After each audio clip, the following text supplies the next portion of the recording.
Նա բոլորիդ ողջունում եմ այսօր այս գարնանային օրը եւ ուզում եմ շնորհակալություն հայտնել, որ միացել եք մեր միջոցառմանը։ Իրականում մեծ պատիվ է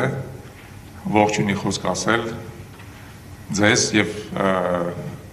մեր այսօրվա բանախոսներին եւ մեր այսօրվա հյուրերին, ունկնդիրներին, որովհետեւ այսօր ինչ-որ իմաստով շատ յուրօրինակ միջոցառում է, մենք հավաքվել ենք այստեղ, որպեսզի պատվենք այն կանանց, որոնք իրենց գործունեությամբ, իրենց նվիրումով, իրենց ինչ-որ իմաստով նաև համառությամբ եւ հաստատակամությամբ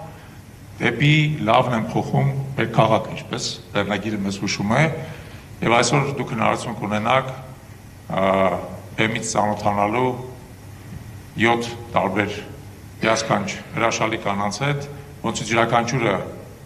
իր գործունեության մեջ նախ հասել է մեծ հաջողությունների, բայց այդ գործունեությունը ոչ միայն մասնագիտական գործունեություն է, այլև ծառայում է մեր ընդհանուր հանրային շահին, դեպի լավն է փոխում մեր քաղաքը, օրինակ է հանդիսանում եւ ոգեշնչման աղբյուր երիտասարդների համար, ցույց տալով, որ կարելի է լինել միաժամանակ մայր, ընտանիքի կին եւ հասնել եւ մասնագիտական հաջողությունների եւ հանրային գործունեությամբ ստեղծել են արդյունքը, որը բոլորից ջերմացնում է։ Ուստի ուզում եմ եւս մեկ անգամ ողջունեմ ձեզ բոլորին այս դահլիճում, ցանկանամ, որպեսզի այսօր դուք ունենաք շատ հետաքրքիր, հիշվող, հիշարժան քննարկում